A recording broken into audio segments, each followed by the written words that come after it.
Okay, now, what's the occasion of your speech? Okay, we're speaking to parents in high school that will be hearing about the research for smoking that will be done in the school. Okay. I'm actually a spokesperson for American Legacy Foundation out of BC, and they're the people that are behind smoking prevention programs, research. So I kind of tailored it to parents in the local school districts. All right. All right. Good morning. You know, I am glad to be part of something that's a catalyst in a big movement about the smoking debate. Now, this morning I urge you guys to support our study for increased research on teenage smoking.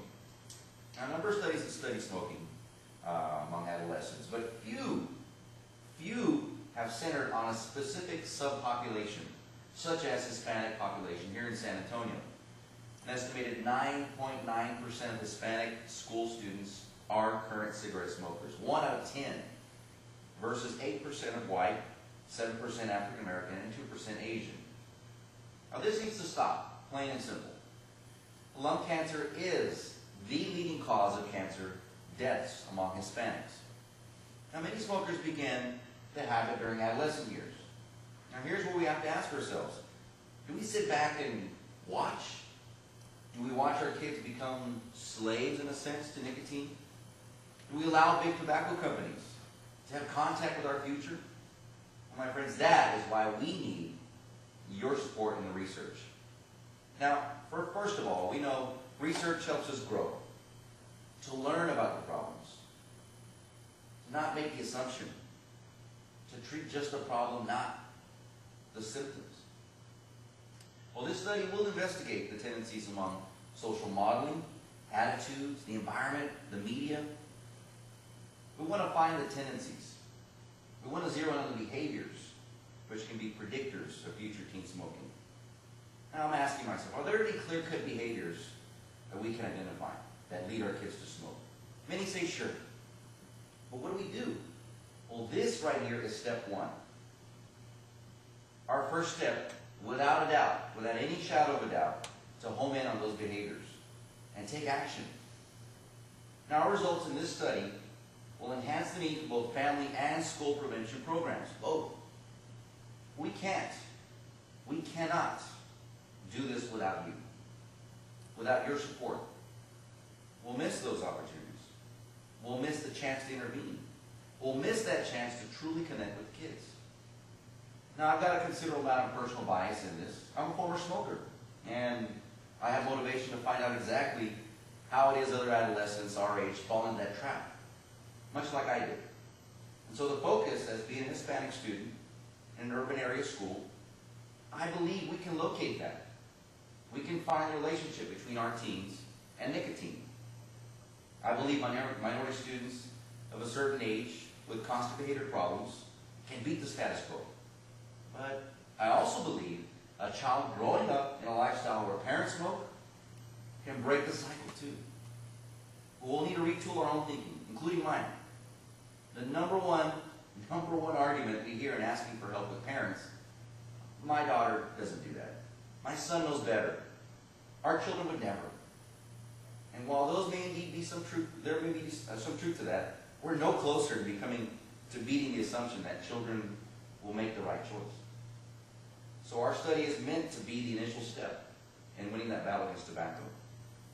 Now, right now, there is some work out there. There's a master settlement agreement. In 1998, big tobacco companies had to step back and owe you, the people, some of those programs. All right? The government said no more, and each year these companies pump millions of dollars into programs, including advertising, and to help smokers fight that addiction. Now, this agreement, there's a nonprofit company called the American Legacy Foundation, created to manage those programs. That's all fine. It's a big win for us, for the cause, but it's not enough. We do need to catch smokers early, before they even pick up that first cigarette, while our preteens are still forming their minds. And that's where we step in. So my friends, make that choice today. Make that chance to start the dialogue with kids and smoking. And make this something you choose to support. Make the stand to say no more to big tobacco. And make a difference right here today. Thanks for your time, guys, and thanks for your support. Now, for that type of audience, it wouldn't be quite as much of a motivational speech, but we're going to make you do a little bit more motivational stuff just so you have that in your repertoire also. Okay. There was a bunch of lines you had on "we'll miss." Mm-hmm. Let's find those. Okay. Okay. Without your support, we will miss those opportunities to intervene. We will miss the chance to truly connect with our children. Those are two. Okay, and then what was before the "will miss"? This is step one. No, without your. Oh, yes. So it's without your support. But we cannot do this without you. Without your support, Mhm. we'll miss, and then what was the back end? The opportunity to intervene. And then without your support, we'll miss. The chance to truly connect with our children. Okay, so let's try that as if it was a big motivational speech. Okay. But we cannot do it without you. We will miss the opportunity to intervene. So you gotta, without you, we will miss the opportunity to intervene. Without you, we will miss whatever it was. Okay. So pull us in. You gotta have us here. Okay. Without us, Okay. But we cannot do it without you. Without you, we'll miss the opportunity to intervene. Without you, without. but we cannot do it without you. Without you, we will miss the opportunity to intervene. Even more now, without you. Come on. But we cannot do it without you. Without you, we'll miss the opportunity to intervene. Without you, we'll miss the chance to truly connect with our children. Okay, so that felt passionate. Okay. Like you're really into it. The other was, your first speech today was logic. It was very clever, if you will, good arguments, but we didn't feel it, right? There it was emotional.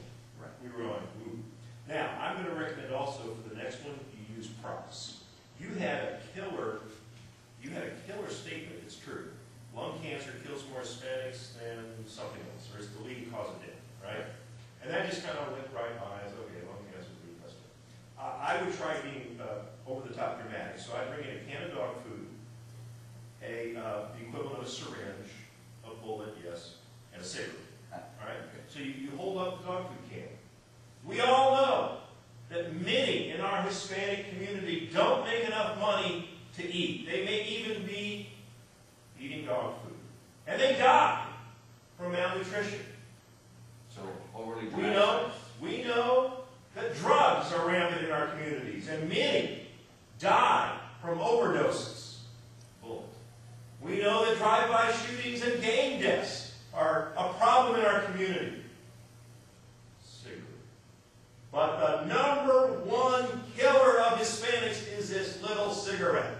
That's much more powerful than just telling us Gotcha. lung cancer is number one. Because I would have guessed more people die of all kinds of things. Right. So give us those first and hold back and show us that little cigarette is a worse killer than the bullet.